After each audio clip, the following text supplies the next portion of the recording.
దేవునికి మహిమ కలుగును గాక.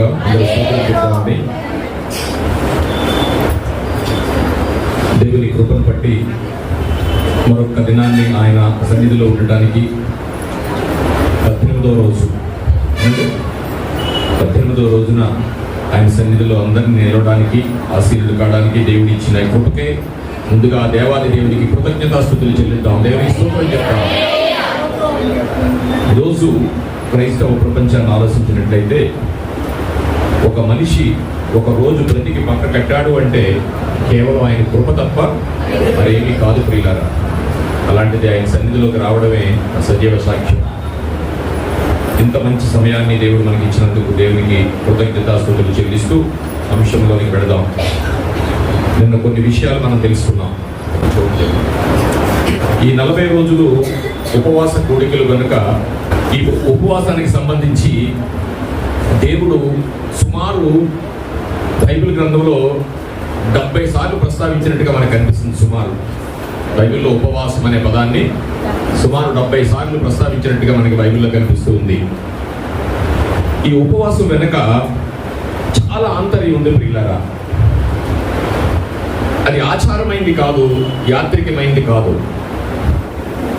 నిన్న మనం చెప్పుకున్న ఉపవాసంలో ఉన్న సారాంశాన్ని మీరందరూ అర్థమైందని నేను అనుకుంటున్నాను. ఉపవాసం అనగానే దేవునితో సహవాసం అని, ఒక్క రాత్రి అన్యుడు చేసిన ఉపవాసం ప్రపంచ చట్టాలను, ప్రపంచ శాసనాలను మార్చినట్టుగా మనం చూస్తున్నాం. నిన్న రాత్రి మనం చెప్పుకున్న ఉపవాసంలో ఉన్న సారాంశం ఏంటంటే, ఉపవాసం అనగా దేవునితో సహవాసమని, ఆ సహవాసం కేవలం ఈ భౌతిక సంబంధమైనది కాదని, అది కేవలం మనిషి యొక్క ఆత్మీయ స్థితికి సంబంధించిందని, ఒకవేళ ఈ ఉపవాసంలో మనకు దుఃఖపడుతూ ఉంటే ఆ దుఃఖం కేవలం భౌతికమైంది కాదు, ఆత్మీయమైందేనని నిన్న సారాంశం మనం చెప్పుకున్నాం. అర్థమైందని అనుకుంటున్నాను. అందుకే మరొకసారి మీ ముందు ఉంచాలనిపించింది.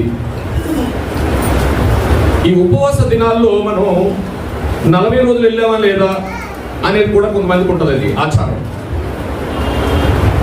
ఇలాంటి ఆచారాలు మనకు కాకుండా what is the definition of fasting, prayers, ఉపవాసం వెనుకున్న ఆంతర్యం ఏంటి అనేది చాలా గూఢమైన, లోతైన పరిస్థితి ప్రియులారా. ప్రతి సంవత్సరం వస్తున్నాం, వెళ్ళిపోతున్నామే కానీ అందులో ఉన్న ఆంతర్యాన్ని మనం తెలుసుకోలేకపోతున్నామేమో. మీకు తెలియదని నేను చెప్పట్లేదు, కానీ దేవుడు పదే పదే మన సారిలో ఎందుకు చెప్పిస్తారంటే అర్థం కాలేదేమో, లేదంటే మరొకసారి మనం అది పాటించట్లేదేమో అని దేవుడు మన ముందు అనేక సార్లు ఉంచుతూ ఉంటాడు. చాలాసార్లు వినుంటాం, కానీ అదే మాటలో ఈరోజు ఇంకోటి నీకు అర్థం అవుద్ది. అందుకని దేవుడు పదే పదే ఆ మాటలు మనకి వినిపిస్తూ ఉంటాడు. నిన్న ఒక అన్యుడైన ఒక రాజు, దర్యావేష్ అనే ఒక రాజు యొక్క ఉపవాసాన్ని మనం చూసాం. ఆ ఉపవాసంలో ఏముందంటే, దేవుని యొక్క దైవజనుని కాపాడటానికి నిస్వార్థంగా ఆయన ప్రార్థన చేసినట్టుగా ఉపవాసం ఉన్నట్టుగా మనకు కనిపిస్తుంది. అందులో ఆయన ఎలాంటి భౌతికమైన ఆలోచన కానీ ఆయనకి సంబంధించిన స్వార్థం కానీ లేదు. సో మన ఉపవాసంలో కూడా ఉపవాసం నుండి దుఃఖించాలి అంటే ఆ దుఃఖం కేవలం భౌతికమైనది కాదు అనేది బైబిల్ స్పష్టం చేస్తుంది. నీ దుఃఖం ఎప్పుడూ కూడా నీ ఆత్మీయ స్థితికి మాత్రమే దుఃఖించాలి అనేది కూడా ఖరాఖండిగా బైబిల్ చెప్తుంది ప్రియులారా. నిన్న చూసిన ఆ రాజుగారి విషయంలో ఆ రాజు పడ్డ దుఃఖాన్ని దేవుడు కొనసాగించి ఏం చేశాడంటే అద్భుతమైన తాకీదుని ప్రపంచానికి ఇచ్చాడు. కానీ ఈ ఉపవాసం మనం చేస్తున్నాం. ఈ ఉపవాసంలో కొన్ని విషయాల్ని, కొన్ని తీర్మానాల్ని మనం తీసుకుంటున్నాం, కానీ అవి కొనసాగిస్తున్నామా? పాపాన్ని ఒప్పుకోవడం అంటే ఏంటో మనం నిన్న తెలుసుకున్నాం. పాపాన్ని ఒప్పుకోవడం అంటే ఏంటంటే అర్థం, ఇక్కడ ఒప్పుకుని బయటికి వెళ్ళి మళ్ళీ మొదలెట్టమా? చేసిన తర్వాత పాపాన్ని ఒప్పుకోవడం అంటే అర్థం ఏంటంటే, ఆ పాపాన్ని ఒప్పుకున్న తర్వాత ఆ పాపాన్ని మళ్ళా చేయకుండా ఎంత ఎఫర్ట్ అయినా పెట్టేసేసి మనం ఆ పాపం గురించి వీలైనంత దూరంలో మనం తప్పించుకుని తిరగటమే పాపాన్ని ఒప్పుకోవడం. నువ్వు పాపం ఒప్పుకోకపోయినా పర్వాలేదు, కానీ ఒప్పుకుని మళ్ళా చేస్తే దేవుడు సహించేవాడు కాదు ప్రియులారా. ఇది ఎవరో వస్తారు, నాలాంటి చాలా మంది వస్తారు, చెప్పేస్తుంటారు, వెళ్ళిపోతూ ఉంటారు. ఇది ఒక ఆచారం కాదు. ప్రతి విషయాన్ని దేవుడు మాట దేవుడు పుటం పెట్టాడట. పుటం అంటే బంగారాన్ని 24 క్యారెట్స్ని వస్తువుల కింద మార్చడానికి ఎన్నిసార్లు పుటం పెడతారో తెలుసా? ఎన్నిసార్లు దాన్ని కాలుస్తారో తెలిసిన? 2 సార్లు కానీ 3 సార్లు కానీ. అప్పుడు 22, 24 అవ్వచ్చు, 24, 22 అవ్వచ్చు. కానీ దేవుడి మాటల్ని 7 మార్లు పెట్టాడంటే ఒక్క మాట కూడా తీసేయడానికి లేదు. అందుకని ఎవరు చెప్పినా బైబిల్ దాటి వెళ్ళకూడదు, బైబిల్లోనే చెప్పాలి. సో ఉపవాసం గురించి నిన్న మనం విన్నది ఏంటంటే, ఆయన ఉపవాసం చేశాడు, నిస్వార్థంగా చేశాడు, భౌతికమైంది కాదు, ఆయన ఆత్మీయ విషయమే ఉపవాసం చేశాడు, కొనసాగించాడు. ఈ ప్రపంచానికి ఒక మంచి మెసేజ్ ఆయన ఇచ్చాడు. ఇవాళ కూడా ఒక వ్యక్తిని మీకు పరిచయం చేస్తాను, ఒక రాజుని. మన జీవితం లాగానే ఉపవాసం చేస్తూ ఇవాళ ఉపవాసం ఉందని 3 రోజులండి 4 రోజులని ప్రతిష్ఠించుకోవడం తప్పలేదు. నీకు ఉన్నంతనే ప్రతిష్ఠించండి. కానీ ఆ ప్రతిష్ఠించిన ఉపవాసంలో ఏం చేయాలి, ఎలా చేయాలి అనేది గూఢంగా మనం వెళ్ళి ఆలోచించి తెలుసుకోవాలి తప్ప ఏదో 40 రోజులు అందరూ చేస్తున్నాడు మనం కూడా వచ్చేసి కూర్చుని లేదు మాత్రం ఉపవాసం కాదు. ఉపవాసానికి చాలా పెద్ద పెట్టేసింది బైబిల్. ఒక వాక్యాన్ని చదువుకుందాం. పేరు గారు రాసిన గ్రంథము, ఇప్పుడైనను మీరు ఉపవాసం ఉండి కన్నీళ్లు విడిచుచు దుఃఖించుచు మనఃపూర్వకముగా మీరు నా యొద్దకు రండి. This is commanding, this is order. ఇందులో ఎలాంటి కాంప్రమైజ్ లేదు. ఉపవాసము చెయ్యాలి అంటే, ఈ ఉపవాసానికి కూటానికి నువ్వు వస్తున్నావు అంటే ఎలా ఉండాలట? ఎలా ఉండాలటండి? కన్నీరు విడిచాలట, దుఃఖించాలట, మనఃపూర్వకంగా ఉండాలట. తిరిగి నా యొద్దకు రండి అంటే, తిరిగి నా యొద్దకు రండి అని యేవేలు గారి చేత దేవుడు ఈ రోజు రాయించాడు. ఆ రోజు అంటే ఏదో జరిగి ఉంటుంది అక్కడ. అంటే ఈ ఉపవాసాన్ని అపహాసం చేస్తుంటారు. నేను మనం అనుకున్నట్టుగా అది ఆయనకి నచ్చలేదు. తిరిగి రండి అన్నారంటే ఏదో జరిగింది అక్కడ. ఏంటి ఉపవాసం గురించి ఏం చెప్పాడు అని మనం ఆలోచిస్తే, లోనికి ఆది కాండాల్లోకి మనం వెళితే కానీ ఉపవాసం గురించి మనకు తెలియదు పిల్లరా. ఒక్కసారి వెళ్ళి మన అంశంలోకి పెడదాం. లేవీ కాండము 23వ అధ్యాయము 26వ వచనం.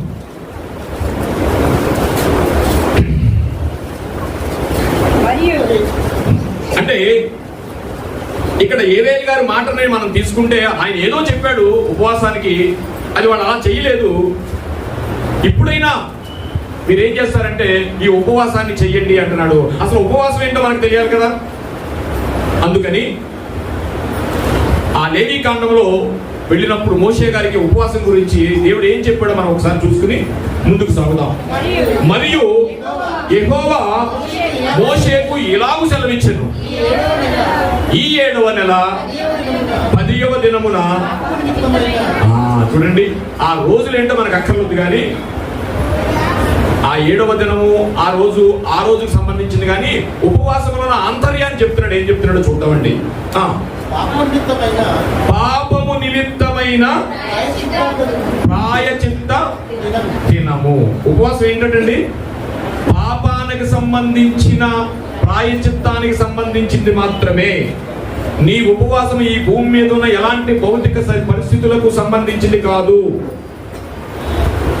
నీ ఇంట్లో పెళ్ళవట్లేకపోతే, అప్పు తీరకపోతే, ఉద్యోగం లేకపోతే ఇవన్నీ దేవుడు చేస్తాడు. దాని గురించి నువ్వు కన్నీరు కార్చాల్సిన అవసరం లేదు. నువ్వు కన్నీరు కార్చకుండా దేవుడు నీకు చేస్తాడని నీ భక్తితో నువ్వు ధైర్యంగా నిలబడ్డమే నీ విశ్వాసము. విశ్వాసం ఉన్న వారికి ఖచ్చితంగా ఆయన ఏం చేస్తాడు? సఫలము చేస్తాడు. కానీ మీరు దుఃఖపడాల్సింది, మనం దుఃఖపడాల్సింది దేనికట? ఉపవాసం ఉండి దుఃఖపడాల్సింది దేనికట? పాపము గురించి. చదవండి. అందులో మీరు పరిశుద్ధ సంఘముగా కూడవలెను. పరిశుద్ధ సంఘం అంటే ఏంటండి? ఏక మనసుతో, ఎవ్వరికి ఒకరికొకరు విరోధాలు లేకుండా చక్కటి రీచువల్స్తో ఆలయంలో ప్రవేశించాలి. మిమ్ములను మీరు దుఃఖపరుచుకుని యెహోవాకు హోమము చేయవలెను. ఆ దినమున, అనగా ఈ దినమున, ప్రతి దినమున, నాట్ ఓన్లీ 40 డేస్, ప్రతిరోజు నీ హృదయంలో ఏముండాలంటే, చదవండి, ఆ దినమున ఏ పని చేయకూడదు. నీ దేవుడైన యెహోవా సన్నిధిని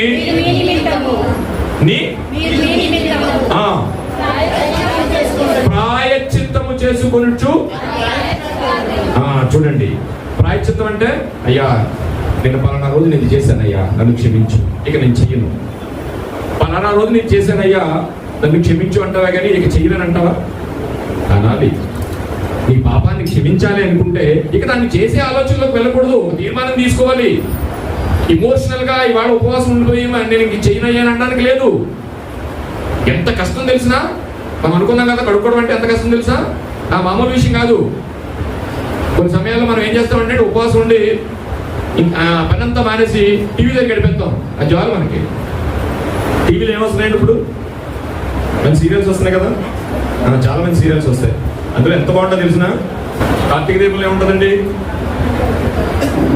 పక్కోడ భార్యని ఏం చేయాలో అలా ఉంటుంది అనమాట. కార్తీక దీపంలో అత్త కోడలు సీరియల్ ఏముంటుందండి, అత్తని ఎలా లేపేలా ఉంటుంది.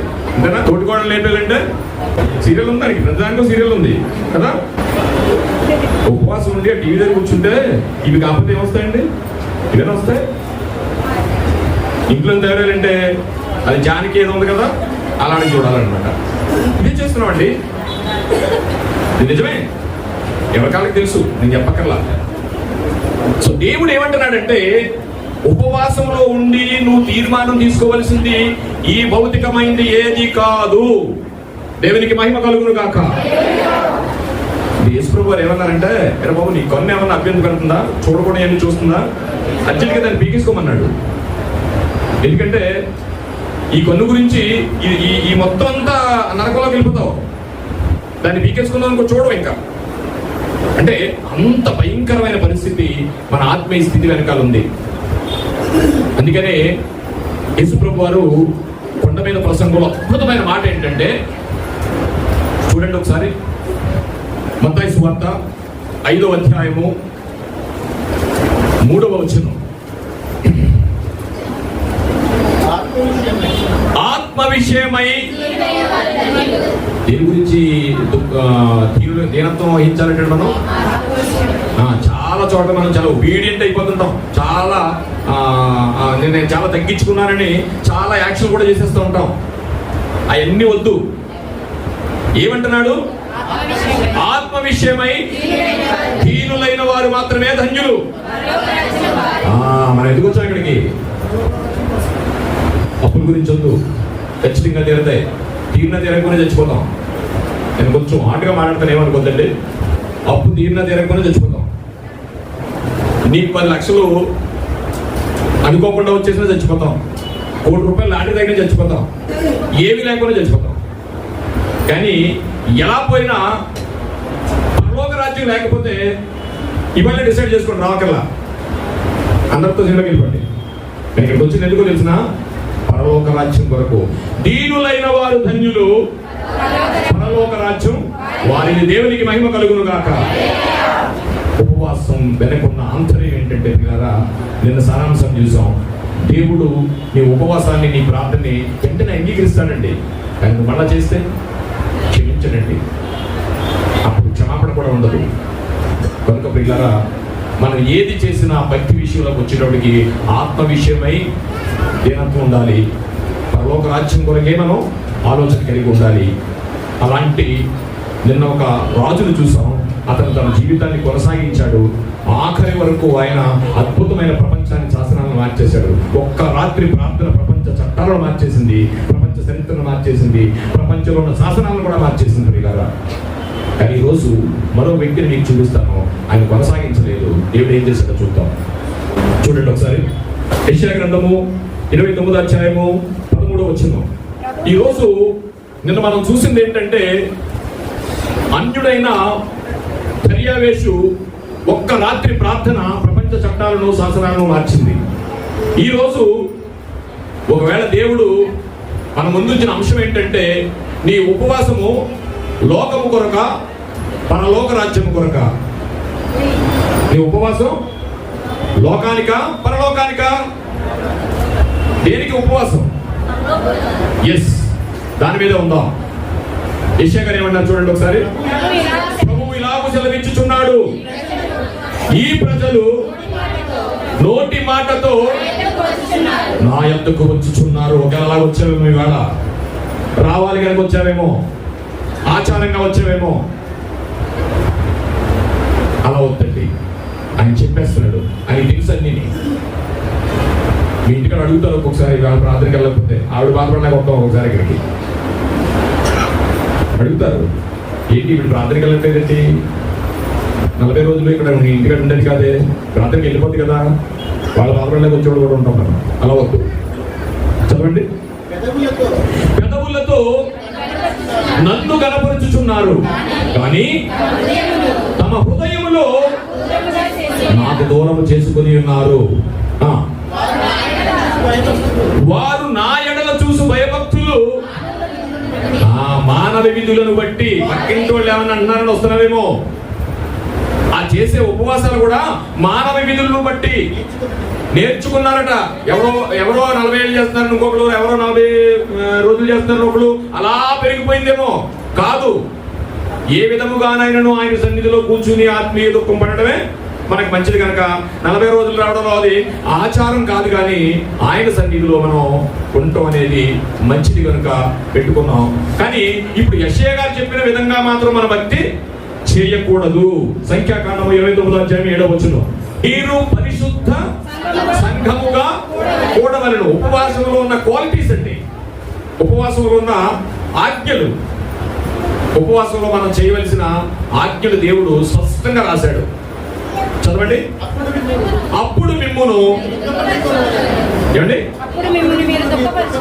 దుఃఖపరుచుకొనవలెను.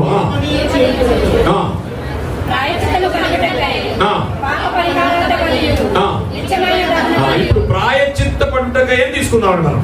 ప్రాయశ్చిత్తానికి మాత్రమే రావాలి.